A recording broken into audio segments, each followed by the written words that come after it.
got the mic in hand. David's laughing like a one-man band.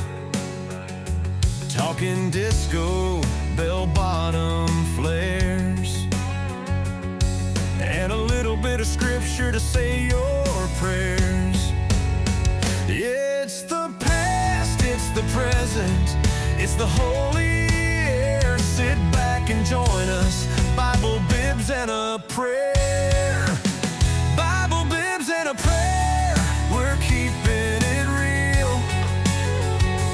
From the red, white, and blue to the spinning wheel.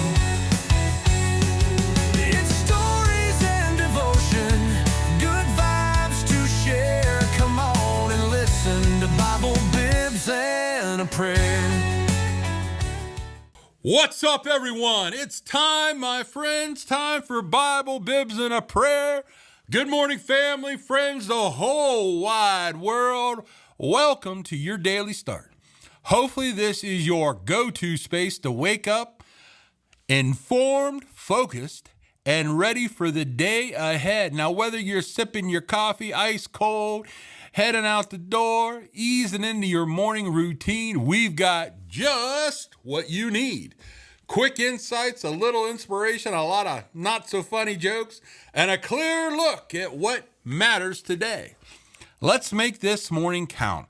Speaking of that, folks, why did the thief take a shower before robbing the bank?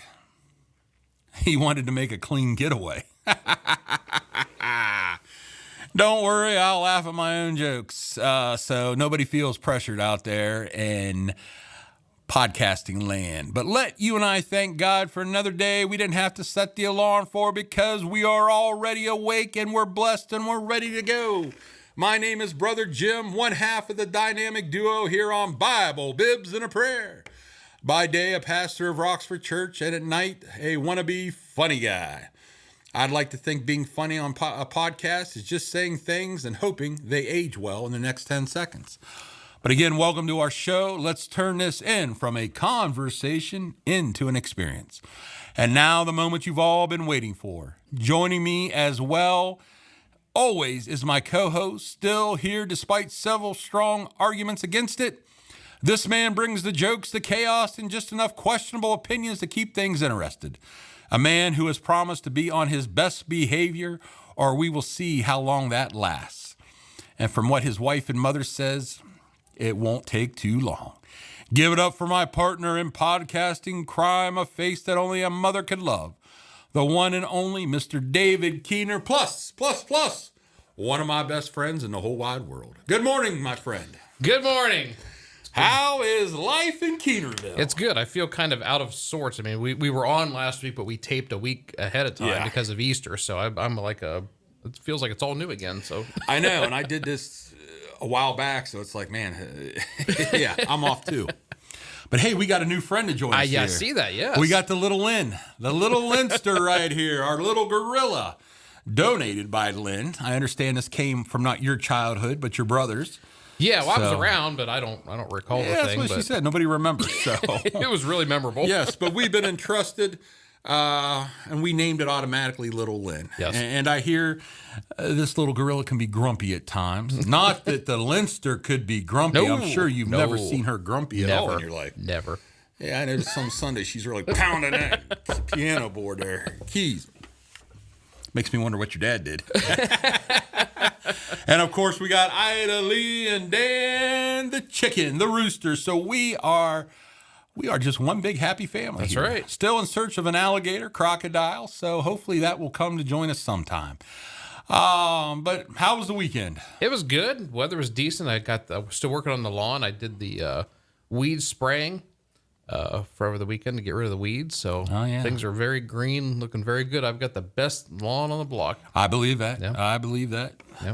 I am battling thistles. Ooh. We have 2 flower beds, 2 big ones that thistles always come up in, and they have just come to life. And I've been on Google, Amazon, researching, and it's like reading them comments. You know, majority of people will give them a 5-star, but you always got them ones that makes you wonder. Yeah. You know, because thistle killer is not cheap by any means. Mm-hmm. Yeah, and of course, the best thing they say is to get there and dig them out. But it's like, I've got hundreds already, and them things hurt. Yeah. You got to wear gloves, and I hate wearing gloves to weed because you can't get a good yank on it, you know? So if anybody out there has a good remedy for thistles or uses a good thistle killer, please let me know in the comments. I would greatly appreciate it.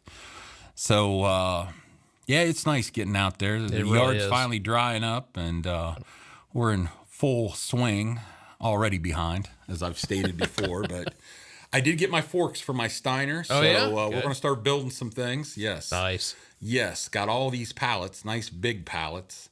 And I think I did an overkill on the forks. Oh, yeah? Yeah, you could put these on a tractor bucket. So thank goodness we got a little poundage to help balance out the Steiner. If it's worth doing, it's worth overdoing. That's right. I think these things are rated for 2,000 pounds. So yeah, that's usually the way I do it, an overkill. Yep. So from the buffet to the, hey, you'd be proud of me. I went to the buffet the other night, and I got one small salad, and my salad looked so pretty, David. Oh, yeah? They could have taken a picture of it for an advertisement. Yeah. And then up at Dutch Valley, and then only one little, swipe through the buffet line. Good. That's good. Yeah, my daughter, oldest, works for them in advertising. And I said, hon, baby girl, the food's just not what it used to be. Yeah. And she's like, yeah, Dad, I hear it all the time in the complaint department. So. I have a funny story for them. I interviewed with them one time. Mike, I can't remember his last name, but the CEO there, Mike, I interviewed with him, and we're sitting at Dutch Valley doing the interview. So we're talking about the business a little bit, and he said, well, what do you like here? I said, well, I really enjoy the buffet. And he followed that up with, yeah, the buffet doesn't make us much money, because but you can get the buffet if you want to. Well, what am I supposed to do at that point? He just told me how much money it doesn't make. Right. So. Now, I was the only one that got the buffet, and I was kind of dumb because you can't take stuff home. Everybody else got dinners. And it's like, why didn't I just get a dinner? Then I could have had leftovers, you know? Because, again, the appetite just wasn't there. But, Yeah. Eyes were bigger than my stomach. Yeah. So I tried to go on a diet. I was going to go on one, but I got a lot on my plate right now. Yes. Not the best co-host, color commentator in the business right there, my friends. Yes. But you got any other jokes for us? Well, my wife wonders why I stare at the window during thunderstorms. She thinks it's weird. I think it'd be a lot less weird if she just let me inside.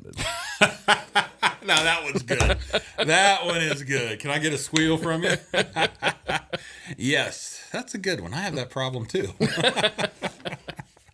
Must be contagious. Yes. Amongst women.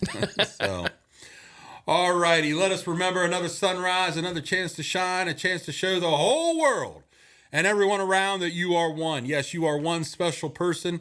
We have been blessed, you, David, and myself, along with our little pets here down on the farm. Let you and I thank God for another blessed day, whether you're driving, working, or just starting your morning coffee. We're glad you're here with us. And you know why? Because we're alive, and even with all the aches and pains, we are still blessed. So come on. Enjoy Mr. David as we say thank you, Lord, for another day and another day of opportunity, just waiting for you and I to go out and make our mark. Find that good in life and forget the bad. And here on Bible Bibs and a Prayer, we admit life gets weird, but we also talk about why you are never actually facing life alone. Because we have Jesus and Jesus alone. Rejoice that you are alive. When you look in that mirror, remember you are beautiful. You matter in this world. And oh my goodness, hear me on this one again. You are loved. Now, a little humor of the day. Dad is down at the auto dealership, good times, looking at potential choices. Cargo space, he asks. The salesman, slightly confused, finally replies, car, no do that. Car, go road. Think about it. A little cargo space. Car, no do that. Car, go road. I thought that was kind of funny. All right, our thought of the day. A silly idea is current that good people do not know what temptation means. This is an obvious life. Only those who try to resist temptation know how strong it is. A man who gives in to temptation after 5 minutes simply does not know what it would have been like an hour later. That is why bad people, in one sense, know very little about badness. They have lived a sheltered life by always giving in. C.S. Lewis. Now, we've been talking about sin leading into temptation. We've touched on it before, but, especially now that Lent is over, we go back to maybe some of our old ways, perhaps, David. I don't know. Funny how we give up something and then it's like a diet. Yeah. At the end of the day, a lot of times we fall off the wagon. No temptation has overtaken you except what is common to mankind. Now, we've been talking about sin, Satan, just scratch the surface of that. But we know God is faithful, and he will not let you be tempted beyond what you can bear. Temptation is something every single one of us face. Temptation does not mean you're weak. It means you're human. Even Jesus was tempted, yet he did not give in. That shows us something important. Temptation itself, as we've said this many times, we've talked the last few weeks on this, dealing with sin and that. Temptation itself is not the sin, it's giving in. That is the sin. So how do we fight it? Well, first we recognize it early. You got to. Now, we're all old enough, are we not, David? We know right from wrong. Yeah. Yeah, we pretty much know right from wrong. Now, occasionally we have a slip. As I was just discussing with David, I almost lost my finger doing something stupid with mechanical. And now, whoa, that's not really, temptation, but you ever look in the fan as a kid and you want to, stick your finger in? Kind of like happened there, but we know right from wrong. I knew I should not be doing that. I should have turned the machinery off. But to save time, I didn't, and it almost cost me the old trigger finger. Temptation usually starts small, a thought, a feeling, a moment. The sooner you catch it, the easier it is to stop. When you entertain in your mind, eventually, what you entertain in your mind eventually shapes your actions, and how true that is. Amazing how all these little seeds are planted of want, desire, lust, jealousy, pride, you name it. Starts off as a little seed, but do we let it grow? Do we actually maybe give it a little fertilizer? Do we water it? Do we help it grow, or do we pluck it? Second, replace it. Do not just resist it. Now, like with we're weeding, if we don't pull the root, what happens? It's going to come right back. It's going to come back. Now, we can kill the top of it with our handy-dandy sprayer, can't we, with all the chemicals? Yep. But is it really going to the root? Because mainly we're focused on the surface, right? Yep. Is that not the same in life? We're so focused on the surface, sometimes we miss the root from here to here. So again, replace it. Do not just resist it. Resist it. Resist temptation. If you only try to say no, you'll get wore down. Fill that space with something better. Truth, prayer, and purpose. Purpose, yes. What you feed grows stronger. So with temptation, if we're feeding it, now God gave us all a mind, most of us. Made a trip to Ravenna the other day, and I tell you, between 77 and 75, I was really wondering if some people had, or 76, excuse me, if they had some brains. But think about it. What you feed grows stronger. So if we don't remove that temptation, if we don't remove that, so that's where the brain comes in. Again, we'll go back to food. If you are trying really hard, why go where you know there's going to be some of your favorite dishes? Yeah. True? If you know you've got a problem where you really, really like something that is not good for you and you're battling it, why be around it? Because again, if we just keep saying no, no, no to it and don't remove it, the root, it's going to keep coming back. Number 3, remove yourself from it. Sometimes the most spiritual thing you can do is just to walk away. Doesn't mean you're weak. To me, that shows strength. I am not. I am making a choice not to go there, not to talk, even talk with that person. Because again, are we not influenced, my friend, by the people around us? We are. For example, politics. When you are constantly glued to the news or social media, can that not just start a firestorm in you of getting bitter, getting angry, of maybe even some hate? True? Absolutely. Your feet in the flames, especially. I remember some people with the whole COVID thing. They were so tuned in listening to, I'm sorry, I'm going to call it a bunch of nonsense. Not saying all of it's not true, but you know what I mean? Oh my goodness, remember back in the day, instead of flipping channels, you had 4 TVs. Some of them guys, you got a channel on every TV. Tuning into stuff. And again, I know it's going to irritate me. I'm not saying I'm not informed, but why go to those places that I know I'm going to get upset about?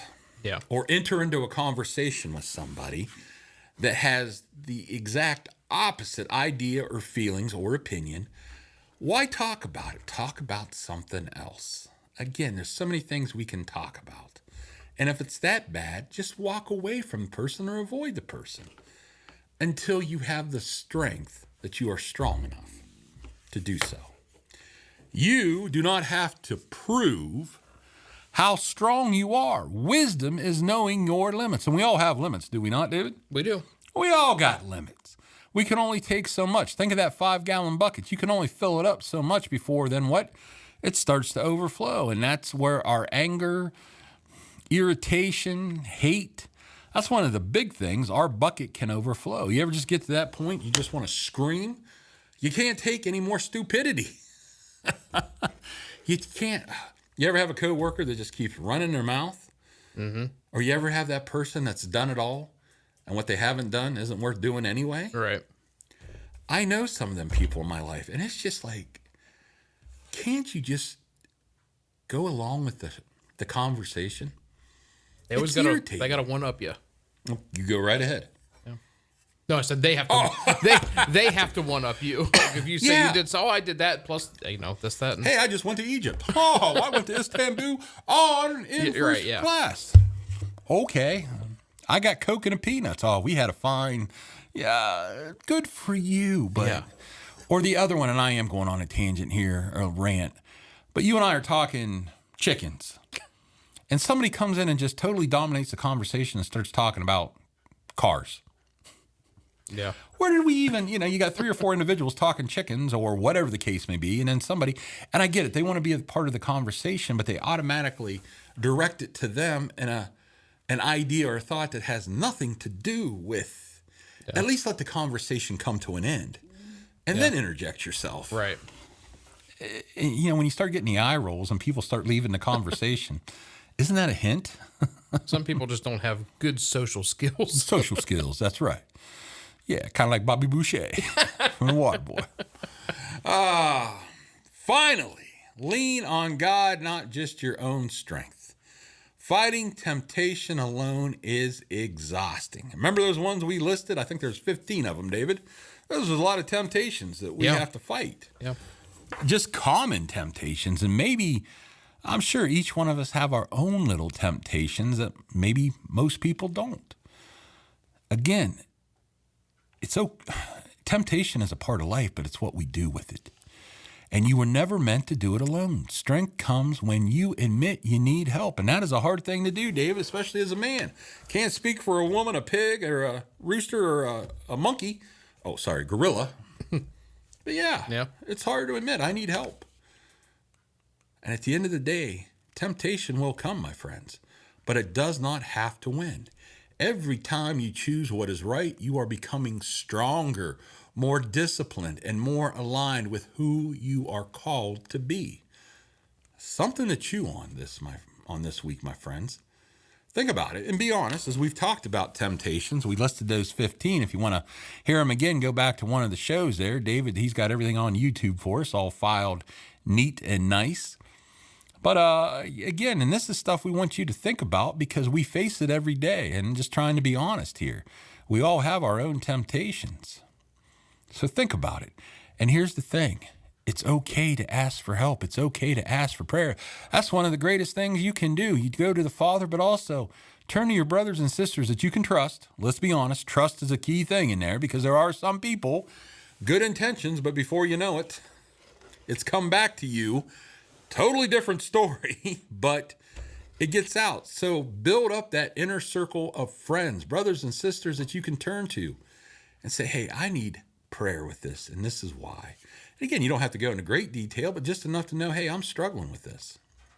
Well, my friends, that just about does it for this Tuesday, April 14th, 2026. Mr. David, my friend, closing thoughts or comments for this segment? Yeah, no, I think we've talked previously about, you can't control if a bird flies over your head, but you can control if it builds a nest, and that bird being the temptation.